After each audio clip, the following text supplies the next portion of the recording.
afternoon, students. So I'll continue with the last class problem which I did yesterday. Just a minute, somebody is pinging.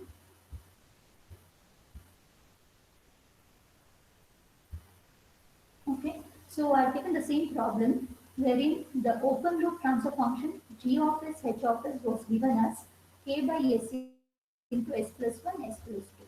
So as I said you in the previous class, the first step what you're supposed to do is you have to find out the location of poles and zeros. When you equate the numerator polynomial to 0, you get the location of zeros. If you equate the denominator polynomial to 0, you get the location of poles. In this problem given, in the numerator you don't have any zeros. This k represents the gain of the system. So we say that there are no zeros. So I have written zeros are nil. Coming to the poles, I have 3 poles. So when I equate the denominator to 0, I get the location of the poles. So where I have the poles, I have one pole at s equal to 0, one pole at s equal to minus 1, and the other pole at s is equal to minus 2. So after I find out the poles and zeros, the next step is to mark them on the real axis.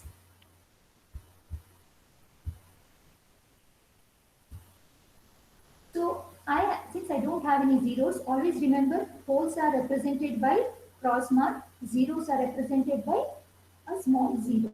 So going on to the next step, I always, if you remember in the last class I said, the root locus will originate at a pole and terminate at a zero. We have 3 poles here, but we don't have any zeros. So it means that the root locus which originated at these 3 poles will terminate at zeros which are present at infinity, infinity, infinity. And this will happen when the root locus will originate when k is equal to 0 and terminate when k is equal to infinity. So that is why I have written the second step.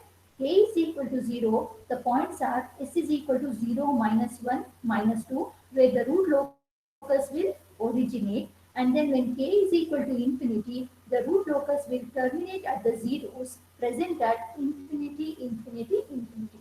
For this problem given, there are no finite zeros. So I have taken all infinite zero locations. But I have 3 finite poles. So at 0, minus 1 and minus 2. Coming on to the next step. So I have just repeated the same step. The branch of the root locus always starts at a pole when k is 0 and terminates at a 0 when k is equal to infinity. Moving on to the next point. Number of root locus branches is given by number of poles or number of zeros, whichever is maximum.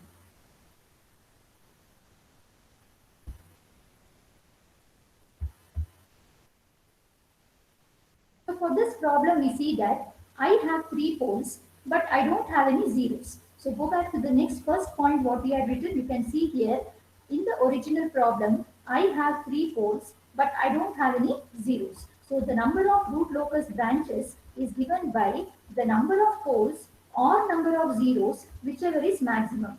So for this problem, the number of root locus branches is given by the number of poles, which is equal to 3, because the maximum among the poles and zeros is number of poles. So I have taken the root locus branches as 3 for this particular problem. So after I do this, the next step is to mark the root locus on the real axis. So you can see this is the real axis. Just look at the cursor here. So this is the real axis. On the real axis, I have to mark the root locus.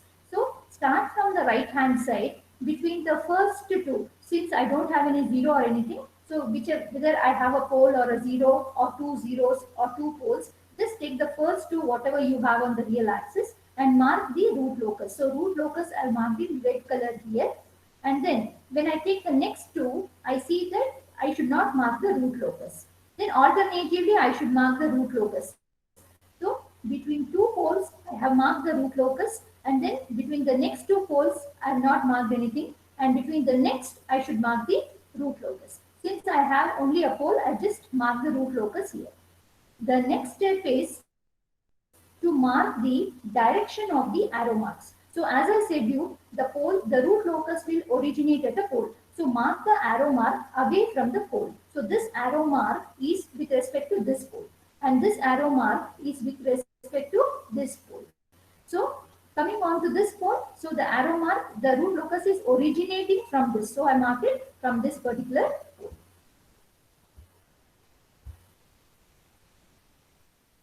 So moving on to the next point. And one more thing what you have to observe here. See, whenever you have two adjacent poles or two adjacent zeros, you should know that there will be breakaway point or breaking point. So for this problem, since I have two adjacent poles, it means that these two arrow marks will meet at some point on the real axis, and from there they will leave the real axis. So the point on the real axis where the root locus will leave the real axis between the two adjacent poles, we call it as breakaway point. So for this problem, there is one breakaway point and I have to find that. So how to find that? That we will see in the next step. So before we do that, next step you have to find out. Like I said you about the asymptote. So what is an asymptote? I said root locus branch will always originate at a pole and terminate at a zero. So if I have finite zero locations, so if I have two poles, two zeros, the root locus will originate at the two poles and terminate at the two zeros given. What if I have two poles and one zero? So it means that out of the two root locus branches which originate at two poles, one will terminate at a zero which is given in the problem, and the other root locus branch will terminate at a zero which is at infinity. So whenever a root locus will terminate at a zero which is at infinity, it means that in that problem we have to find out asymptote. So whenever we find asymptote, next step is to find centroid. So centroid is a point on the real axis where we mark the asymptote. And the third one is to find the asymptotic angle. But these 3 points can be skipped if you don't have asymptotes. But for this problem, if you see, if you just look into the second step here, I have written the root locus branches will originate at 0, -1, -2, but they will terminate at a 0 which is at infinity. Just check out how many infinity terms are there. So those many number of asymptotes you will have. So for this problem, you will have 3 asymptotes. So the formula for finding asymptote is nothing but number of poles minus number of zeros. For this problem given, number of poles is 3, number of zeros is 0. So 3 minus 5, these 3 infinity terms here. So now for this problem, since there is asymptote, so asymptote, number of asymptotes I have found that is equal to 3. Like what is this asymptote? I said that whenever the root locus will terminate at a 0 which is present at infinity, it will always do so in parallel to a straight line. So that straight line what we draw as a reference to draw the root locus, that we call it as asymptote. So just remember, asymptote is a straight line parallel to which we draw the root locus in order to terminate at a 0 which is present at infinity. Going on to the next step, like where I have to draw these asymptotes. So asymptotes are drawn on the real axis and that point is called as centroid. And this centroid sigma A, it can be on the root locus or it can be anywhere, but it has to be on the real axis. So since this is your real axis, somewhere on this real axis you will have the centroid. The formula for finding the centroid is summation finite poles minus finite summation finite zeros divided by p minus z, number of poles minus number of zeros. So coming to finite poles. So when I say finite poles, it means that I am speaking of the poles which is given in the problem. 0, -1, -2. Just take the sum of these 3, you get summation of finite poles. And coming to finite zeros, these are infinite zero locations. But in this problem, do I have any finite zero for this problem? I don't have any zero. So finite zero is 0 and finite poles are nothing but 0, -1, -2. So that is what I have done the substitution here. You can see here summation finite poles is 0, minus 1, minus 2, minus of finite zeros I don't have, so it is 0 divided by 3 minus 0. So it is minus 3 by 3, which is equal to minus 1. So find out the centroid. Next, where to mark that I will show you in the next diagram. So next I have to find the asymptotic angle. So I know on the real axis where I should mark the centroid. But the centroid, at the centroid, at some angle, I should mark this straight line, which is called as the asymptote. So at what angle I should mark that asymptote is given by this formula. So asymptotic angle phi A is given by 2q plus 1 into 180 degree divided by t minus z. And you can see here, this q will take values from 0, 1, 2, 3 and so on. But since for this problem, we have 3 infinity terms or a number of asymptotes is equal to 3, q will take 3 different values starting from 0.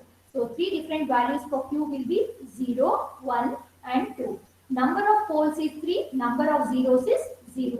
So when I substitute for q is equal to 0, I get 2 into 0 plus 1, that is 1 into 180 divided by 3. So 180 divided by 3 is 60 degree. When q is equal to 1, 2 plus 1 is 3, 3 into 180 by 3. 3 and 3 will get cancelled. I get the second asymptotic angle as 180 degree. When q is equal to 2, I get the third angle, asymptotic angle as 300 degree. So it means that the first asymptote, so I have three straight lines that are to be drawn at the centroid given by sigma A at minus 1, one at angle 60 degree, the second asymptote at angle 180 degree, and the third asymptotic angle at 300 degree.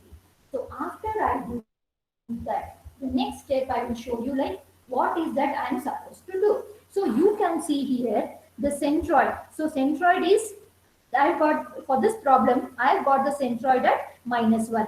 So it can lie on the right hand side or it can lie on the left hand side. It can lie on the root locus or it can lie anywhere. But for this problem, I got it as minus 1. So as you can see here at minus 1, I have sigma A. Now I have to mark the three asymptotes. The three asymptotes are nothing but three straight lines parallel to which the root locus will be drawn. So that the root locus will terminate at a 0, which is present at infinity. So I have the first asymptote phi A1. So keeping this minus 1 as the reference, from the real axis, measure from the right hand side at 60 degree, draw the first asymptotic angle phi A1. Similarly, this is the second asymptotic angle which is at an angle 180 degree. So you can see here, keeping this minus 1 as the center, because this is the centroid, mark this 180 degree line. So this is your second asymptote. So asymptotes, try to mark it in dotted line. So only the root locus should be highlighted in this diagram. So these things are all reference lines which are drawn for your reference.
Yeah.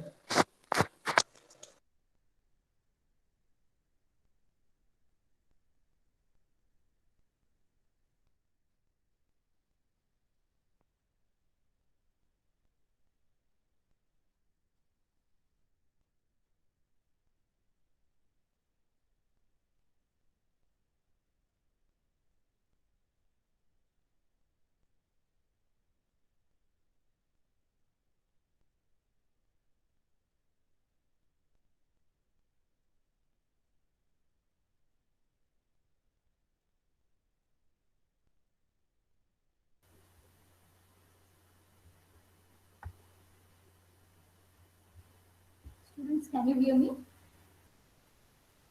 Students, can you hear me? Yes, ma'am. Okay.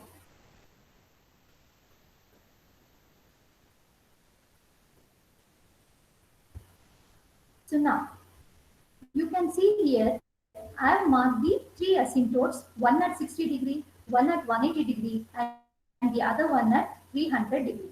So I have three asymptotes phi a1, phi a2, and phi a3. These angles, you just when you are drawing these angles, keep this -1, that is the centroid as a reference, and measure it from the real axis and draw the angles. So as I have marked the Ma'am, angles screen here is not appearing. 61, what? Screen is Yeah, not yeah, one appearing. second, one second. Yeah, yeah, one second.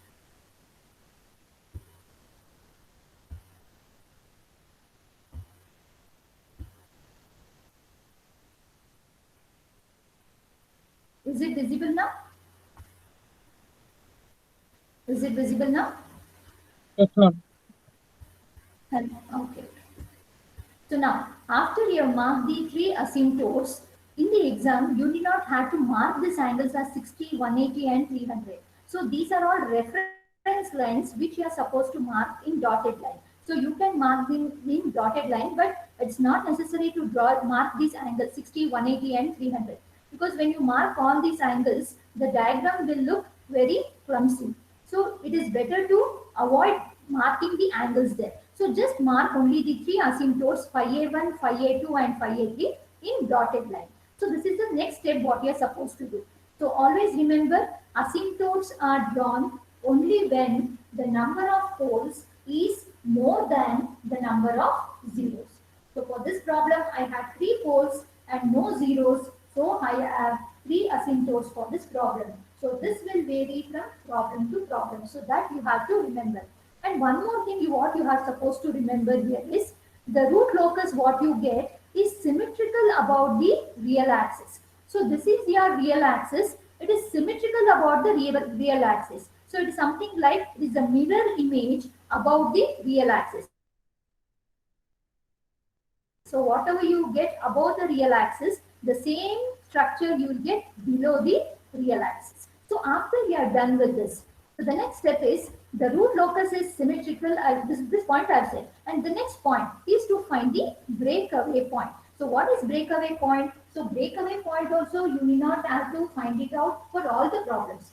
You have to see whether you have two adjacent poles and two adjacent zeros. So only if you have that condition, you will have to find the breakaway point or breaking point. So I'll just show you that again. So you can just see this first slide what I had shown you earlier. You can see here you have two poles adjacent to each other. So whenever you have two poles adjacent to each other, you have a point called as breakaway point on the root locus here. So the breakaway point will always occur between two poles, and whenever you have two adjacent zeros, you have break-in point. So break-in point is a point which will exist between the two zeros on the real axis, where the two root locus will meet and depart will go towards the zero. And breakaway point is a point on the real axis where the root locus will where the root locus from both these poles will meet at some point and will leave the real axis. So that is why we call it as break away. So it is moving away from the real axis. So a point on the real axis where the root locus will leave the real axis, and here it is a point on the real axis where the two root locus will meet at the real axis, or it will enter into the real axis. So that point between the two zeros we call breaking point, and between two poles we call it as breakaway point. So for any problem given, without checking whether it is there or not, it is not necessary that for all the problems you have to do. If you have, for some problems you'll have adjacent poles, for some problems you'll have adjacent zeros, in some problems you'll have both, and in some problems you don't have anything. So if you don't have two adjacent poles or two adjacent zeros, then this step can be skipped. But for this problem, as you see, you can see here you have two adjacent poles. Since you have two adjacent poles, it means that you have to find the breakaway point. So how to find the breakaway point? We all know how to find the characteristic equation. So characteristic equation is given by 1 plus g of s h of s is equal to 0. Students, mark your attendance now. I'll give you 1 minute. Mark your attendance.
Okay.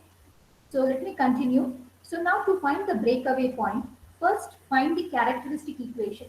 That is 1 plus g of s h of s is equal to 0. So you see that here g of s h of s is given in the problem. Substitute for that and equate it to 0. So now take the LCM and equate it to 0. So after you do this, you will directly first get the characteristic equation here. So s cube plus the numerator denominator into 0 is 0. So numerator equated to 0 is nothing but your characteristic equation. I've got the characteristic equation after simplification as s cube plus 3s square plus 2s plus k is equal to 0. Now, after I get the characteristic equation, I have to find the expression for k. So what is k here? It is minus s cube minus 3s square minus 2s.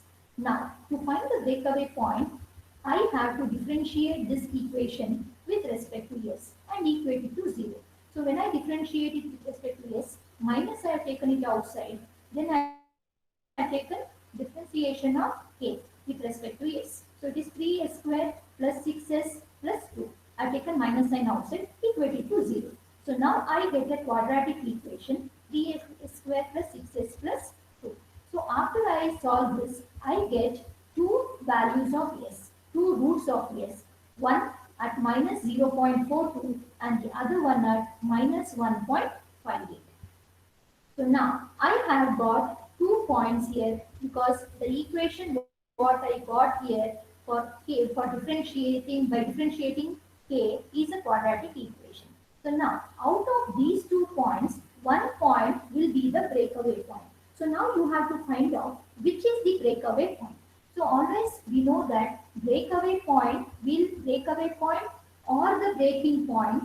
The procedure to find breakaway or breaking both are same. But the one which is lying on the root locus will be the breakaway point or the breaking point. So procedure for finding breakaway or breaking is the same. Breakaway point will always occur between two poles. Breaking point will always occur between two zeros. For this problem, I have two poles here. So I have to find out among these two which is the one that is lying between 0 and minus 1. So between 0, so minus 0.42 means it will come somewhere here. So it is a point lying on the root locus between 0 and minus 1. So this is the point which I was supposed to find out. So coming to the next one, minus 1.58. So minus 1.58 is a point lying between minus 1 and minus 2. But we see that there is no root locus existing between the two. You can see here there is no root locus existing. So directly we can come to a conclusion that S is equal to minus 0.42 is the breakaway point and S is equal to minus 1.58 is not the breakaway point. So you can just see here I marked that also. So minus 0.42, it is lying between two poles and I mark that as the breakaway point. Minus 1.58, not the breakaway point as it is not on the, it is not on the root locus. It is not on the root locus.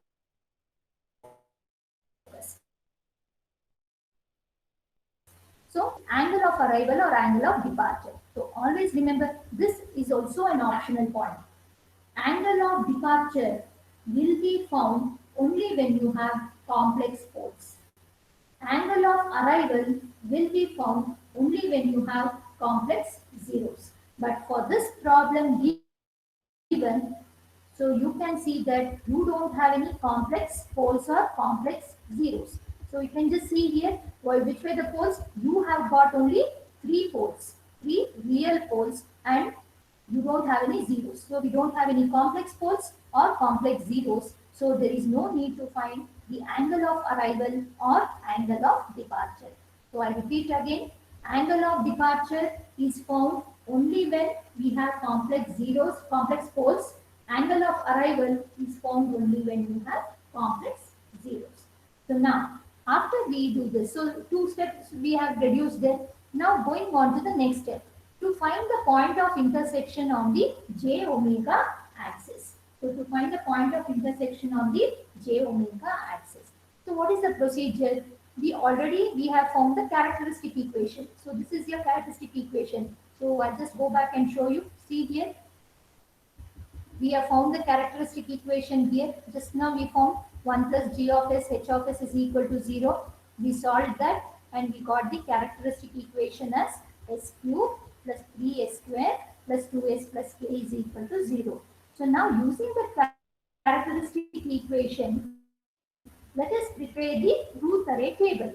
So once we prepare the Routh array table, we know that for any point to lie on the imaginary axis, the condition in the stability analysis you saw for any pole or any point to lie on the imaginary axis, the condition is that we should have a row of all zeros, isn't it? So which row should become 0? Always the odd power of s should become equal to 0. So now for this problem, since the degree is 3, we start from s cube, s square, s1 and then go up to s naught. Which are the odd powers of s? S cube and s power 1.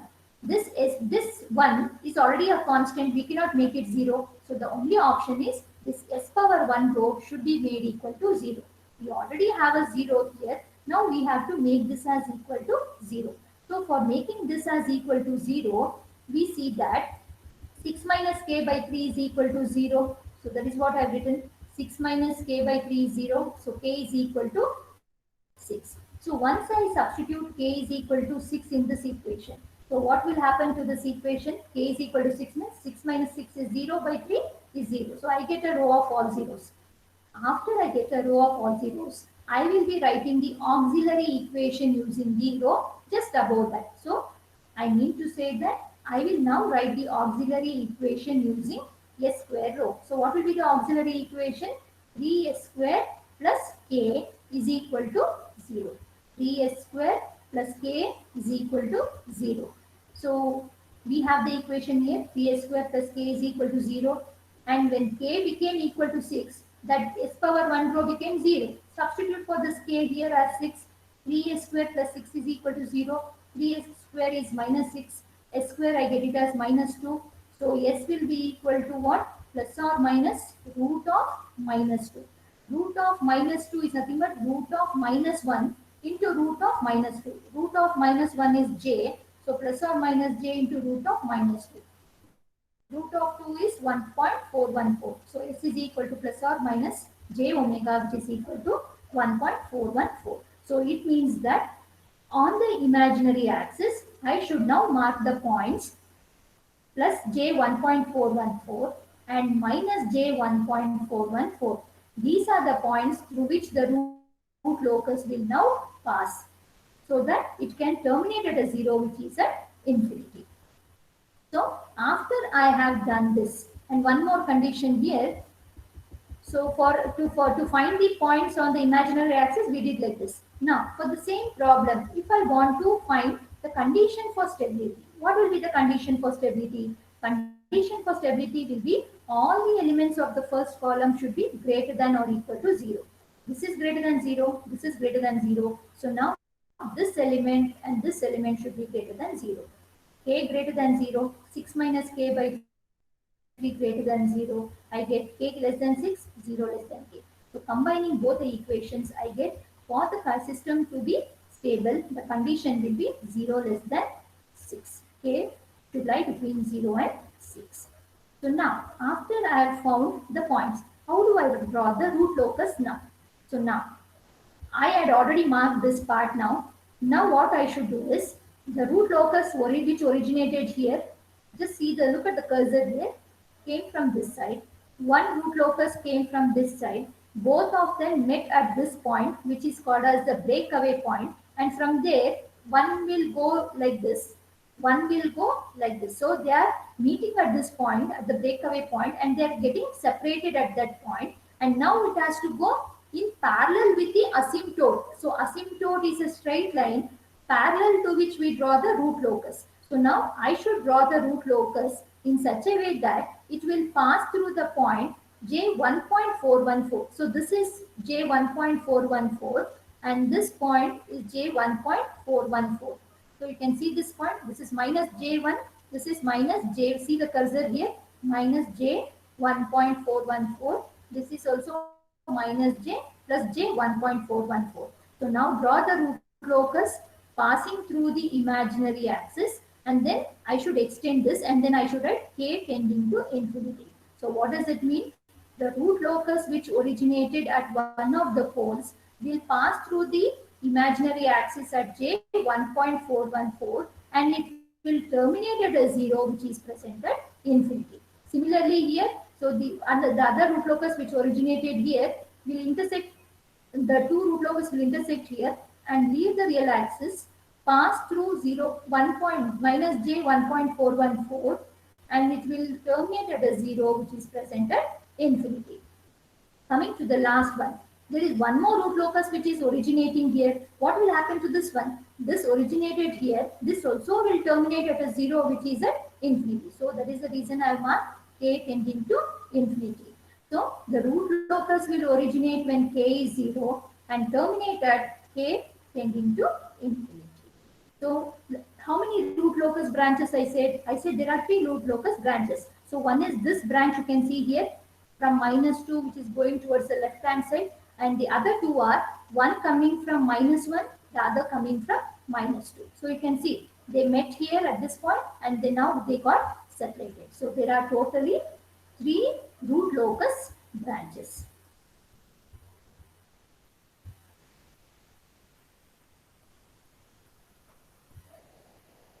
So this is your root locus diagram. So likewise, the first problem, I just took so much time to explain you, but always remember that you have to just analyze the problem and see like whether you are able to find out whether in that problem you are supposed to find out all the points that are mentioned. But depending on the problems, 1 or 2 steps will be reduced. So that you have to be very careful. So with this we come to the end of the first problem. And what is it you can observe? You can observe here the one in the red line, what I marked here. So when you are writing in the exam, please highlight that. So you can use a pencil or a dark, you can highlight that. You can draw a thick line there to show the root locus. And what is it you observe here? If you just remember, in the first day of this chapter, I said for the system to be stable in terms of root locus, the entire root locus should lie to the left hand side of the S plane. But you see that some part is on the left hand. See the red line, some part is on the left hand side and some part is on the right hand side. So the system we say that it is conditionally stable or marginally stable. If the entire root locus was on the right hand side, we say it is unstable. So this is what you are supposed to remember. Now quickly let us move on to the next point. So I've just mentioned the condition here. Like when you have two adjacent poles, you have breakaway point. When you have two adjacent zeros, you have the breaking point. And what are those breakaway point and breaking point? I have mentioned there. So now let us quickly look into the second problem, that is to sketch the root locus plot for all values of k ranging from 0 to infinity for negative feedback control system that is characterized by open loop transfer function is given. Draw all the salient points on the root locus. So now, first step, any problem is given. Try to find out the location of the poles and zeros. So for this problem, you have k represents the gain of the system. So s is equal to minus 6, I have a 0. So when I equate the numerator, I get s is equal to minus 6 and that represents the location of a 0. So I have 1 0 in this problem. When I equate the denominator to 0, I get the location of poles. So it is just similar to the previous one. I have 3 poles, 1 at 0, 1 at minus 1 and 1 at minus 2. So first step, write where you have the poles 0, minus 1, minus 2. Then write where you have the zeros. That is s is equal to minus 6. So poles p is equal to 3, z is equal to 1. The next step what you are supposed to do is you have to now tell where the root locus will originate and where it will terminate. So now when k is equal to 0, root locus will originate at 0, minus 1, minus 2. That is nothing but the poles. And when k is equal to infinity, the root locus will terminate at s is equal to 1, 0 is already given in the problem. So you should not neglect that. Take that minus 6, write it as it is. And one of these three poles, so one of the root locus originated at these 3 poles will terminate at minus 6. But what about the other two?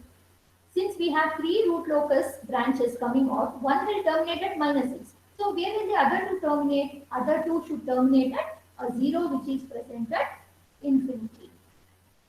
So now you can very easily find out that you have 2 asymptotes here. So one root locus will be terminating at minus 6, the other two will terminate at infinity. Next point, number of root locus branches. So number of root locus branches, I've written number of poles or number of zeros, whichever is maximum. So I have more number of poles here. So number of root locus branches is number of poles which is equal to 3. Next, after I do this, I have to sketch the poles on the real axis. So now I have a pole at 0, I have a pole at minus 1, I have a pole at minus 2. So all the 3 are marked in cross mark. I have a 0 at minus 6. So for a 0, use a small 0 there. At minus 6, I have a 0. And at 0, minus 1, minus 2, I have poles. After you do this, you have to mark the root locus on the real axis. So start from the right hand side. So between the first 2, mark the root locus. The next 2, leave it vacant. And then take the next one. Since I have 1 pole and 1 0, so directly you can just mark the root locus between the 2, from minus 2 to minus 6. That's it. After I do this, now mark the direction of the arrow mark. So you can see here in this problem, the root locus is originating at a pole which is at minus 2. See the direction originated at this pole. It will terminate at a 0 which is present at minus 6. What about these two? One root locus will originate at minus 1. The other root locus will originate at 0. But where will they terminate? They will terminate at a 0 which is present at infinity. Now, since I have 2 adjacent poles, you have to remember that there will obviously be a breakaway point between the two. So now, since I have 2 how many asymptotes I will have? I will have 2 asymptotes because one has terminated here at a 0, which is present at minus 6. The other two will terminate at 0, which is at infinity. So now let us find then how many asymptotes we have. So one thing what we got to know is we have to find breakaway point. We have to find asymptotes. So now number of asymptotes is number of poles minus number of zeros 3 minus 1, which is equal to 2. So I have two asymptotes. So to draw these two asymptotes on the real axis, I need a point.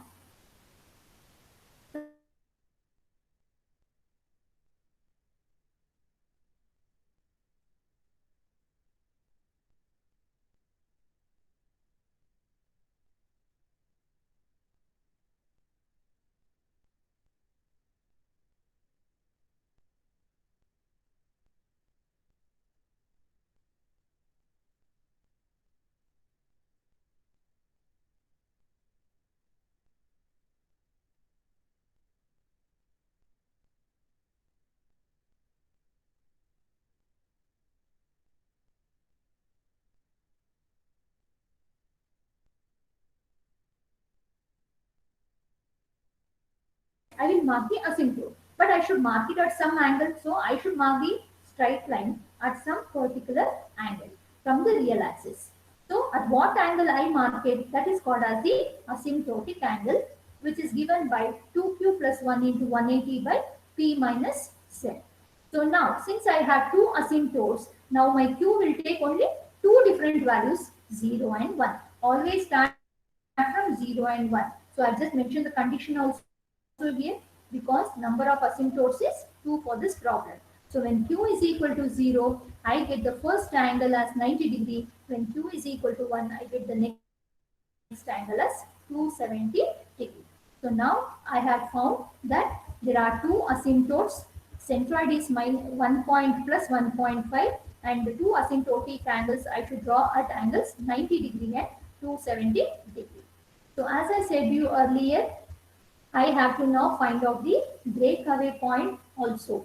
So breakaway point is found using the characteristic equation 1 plus g of s h of s is equal to 0. Substitute for g of s h of s. So you have to find out the expression for k. You can do it however you want. So k is this is I'll take this minus 1 to the right hand side. So I get the expression for k.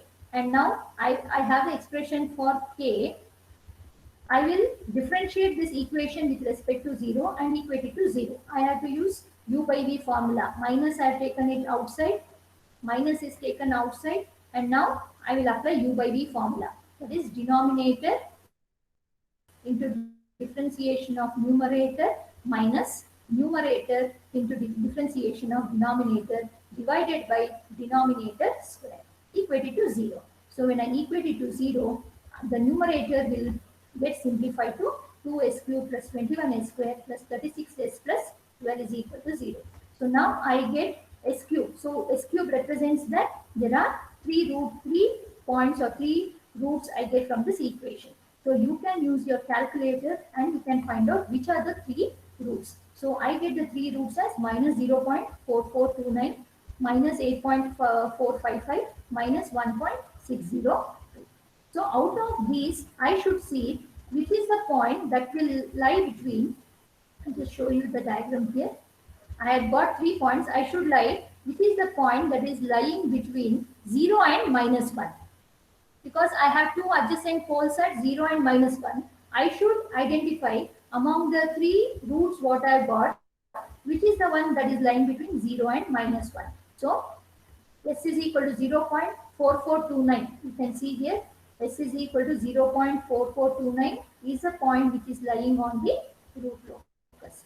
So the other 2 points will not lie on the root locus, and we say that they are not the breakaway point. So for this problem, only one breakaway point we get. And for this problem again, we need not have to find out angle of arrival or angle of departure, because we don't have any complex poles or complex zeros. We have only real poles and real zero in this problem. So those two steps are neglected here.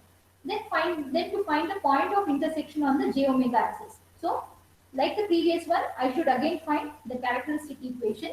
So 1 plus g of s h of s is equal to 0. So when I simplify, I get this equation s cube plus 3s square plus k plus 2 into s plus 6k. I've done it by the other way also, but the other way I think it is a little confusing. So I thought let me do it in the previous method only. S cube, S square, S1, S0. Prepare the root array table. And now for the point to lie on the imaginary axis, S power 1 rho should become equal to 0. So it means that this point what I have here, 3k plus 6 minus 6k by 3 should become equal to 0. So for that to become equal to 0, I get k as equal to 2. So when k is equal to 2, s power 1 rho will become 0. Now prepare the auxiliary equation using the above rule. So what will be the auxiliary equation? 3s square plus 6k is equal to 0. So that is what I have written. 3s square plus 6k is equal to 0. When k is equal to 2, only we got a row of all zeros. Substitute k is equal to 2.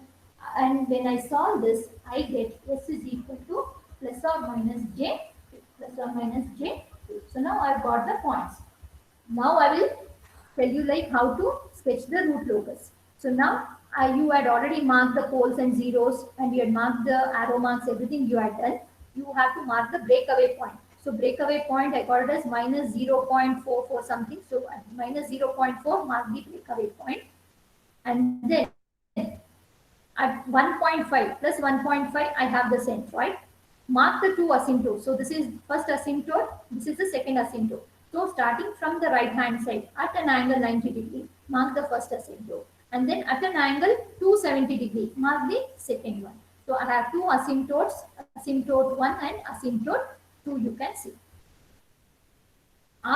So what are these lines, asymptotic line? These are straight lines parallel to which I will draw the root locus so that they can terminate at a 0 which is at infinity. So now the root locus which originated at these two poles will leave the root locus at the breakaway point.